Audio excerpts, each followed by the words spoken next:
हजरत मालिक बिन दिनार रहमतुल्लाह ताला अलैह फरमाते मैं हज करने गया तो उस साल ना हज में बड़ा रश हुआ, लाखों लोग आए। तो मैंने अर्ज की मौला सबका कबूल हुआ है कि कोई रह भी गया है? तो फरमाते मुझे ख्वाब आई और बताया गया लाखों का कबूल हो गया। कहा सबका कबूल हुआ, एक है मोहम्मद बिन हारून बल्खी, उसका नहीं कबूल हुआ। फरमाते मैं सवेरे उठा तो मैं ढूंढने लगा कि बल्ख के लोग, खुरासान के लोग कहाँ ठहरे हुए। वहां लहदा होते हैं ना, ये पाकिस्तानियों की बिल्डिंगे, ये इंडियन है, ये फलान मुल्क के।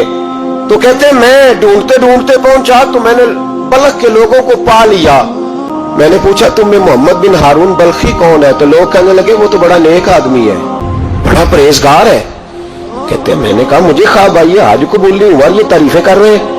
मैंने कहा किस तरह का नेक? तो लोग कहने लगे जी 24वां तो वो हज करने आया है, सारी रात नफल पढ़ता है, सारा दिन रोजा रखता है, बहुत मालदार था पर हर चीज अल्लाह की राह में खैरात कर दी।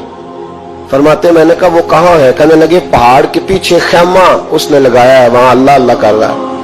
हजरत मालिक बिन दिनार अलैहि रहमत फरमाते मैं वहां पहुंचा, मुसल्ले पे बैठा था, सलाम फेरी। मैंने अस्सलाम वालेकुम के बाद कहा आप मोहम्मद बिन हारून बल्खी हैं? कहने लगा हाँ। आप मालिक बिन दिनार हैं? तो मैंने कहा कि इसने तो मेरा नाम भी जान लिया बगैर बताए। फरमाते मैंने कहा कि हाँ मैं मालिक बिन दिनार हूं। कहने लगे कैसे आए हो? मैंने कहा बस मिलने आया था। कहने लगे नहीं, जिस काम आए हो वो बताओ। मैंने कहा मैं मिलने आया हूं। तो कहते वो रो पड़े, कहने लगे नहीं आपको ख्वाब आई होगी कि मेरा हज कबूल नहीं हुआ। कहते मेरे रोंगटे खड़े हो गए कि इसे इतना भी पता है कि मेरा हज कबूल नहीं हुआ। मैंने उसको कहा कि तुझे कैसे पता कि मुझे ख्वाब आई है?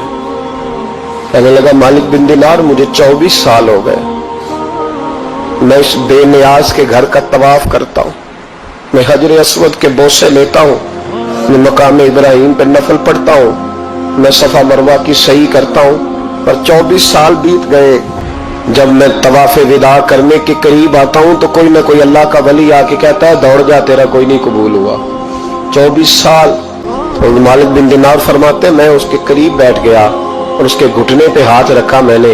बंदा भी माजूर था, उसका एक हाथ कटा हुआ था, चेहरे पे इबादत के निशानात नुमाया थे। और मैंने कहा यार फिर तेरा हज कबूल क्यों नहीं होता? तो कहने लगा मत पूछ, तू मुझसे नफरत करेगा। मैंने कहा नहीं तू बता। लगा इसलिए नहीं कबूल होता कि मैं अपनी अम्मा का नाफरमान। तो माँ का नाफरमान क्या हुआ? तो कहने लगे अल्लाह ने दौलत दी, जायदादें, घोड़े, जमीनें, मैं अय्याश हो गया, मैं अल्लाह के दिए हुए माल को नाजायज जगह खर्च करने लगा। माँ मेरी बूढ़ी थी, इबादत गुजार थी, मुझे समझाती थी।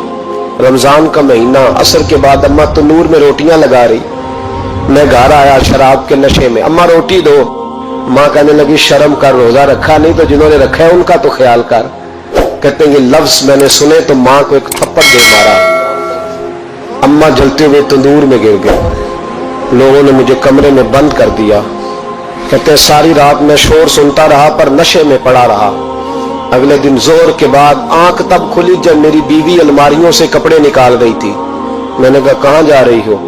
कहने लगी मेके जा रही हूं, मैं माँ के कातिल के साथ वक्त नहीं गुजार सकती।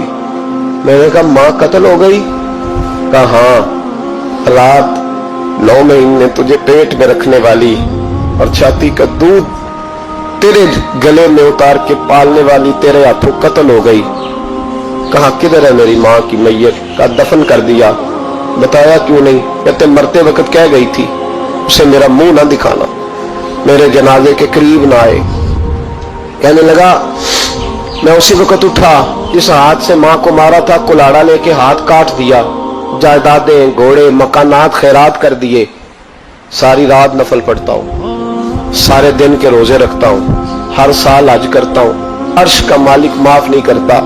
हजरत मालिक बिन दिनार कहते हैं मैंने भी एक थप्पड़ मारा। मैंने कहा तू इसी काबिल है, तुझे माफ न किया जाए, कभी तुझे माफी नहीं मिलेगी। कहते हैं मैं होके आया, वो रोता रहा, तड़पता रहा। मैं सोया घर आके तो मुझे मुस्तफा करीम अलैहिस्सलाम का दीदार नसीब हो गया। नबी पाक सल्लल्लाहु ताला अलैहि वसल्लम ने फरमाया मालिक तू उसे क्यों मायूस कर आया है अल्लाह की रहमत से, क्यों कह आया उसे? मैंने कहा हुजूर इतना बड़ा कातिल माँ का कैसे माफी मिलेगी? تو महबूब फरमाने लगे उसकी माँ की वजह से ही उसे माफी मिलेगी, माँ की वजह से। हुजूर किस तरह?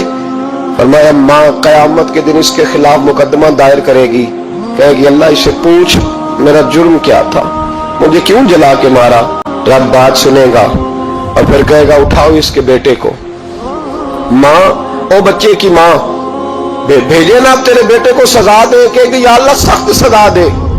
तो रब करीम फरमाएगा उठाओ इसे जहन्नम में ले जाओ। मुस्तफा करीम फरमाने लगे जब जंजीरें डाल के फरिश्ते दोज़ख की तरफ ले जा रहे होंगे ना, तो पलट के माँ की तरफ देखेगा, थोड़ा फिर आगे बढ़ेंगे तो फिर देखेगा, फिर दोज़ख के करीब जाएंगे फिर देखेगा और कहेगा अम्मा जी मुझे जलाएंगे, मुझे तकलीफ होगी, जिंदगी में जब दर्द होता था तेरा नाम मेरी जुबान पे आता, अम्मा मारने लगे हैं मुझे, जलाएंगे। मेरे मुस्तफा करीम फरमाने लगे वो माँ इसे जला के मार दिया, वो मैदान महशर बोल पड़ेगी, कहेगी अल्लाह ऐ अल्लाह ऐ अल्लाह। रब करीम फरमाएगा क्या? अर्ज करेगी मौला मैंने माफ किया, तू भी इसे माफ कर दे। अल्लाह फरमाएगा इसने तो जला के मारा, तू क्यों नहीं जलने देती? हालांकि अल्लाह सब जानता है।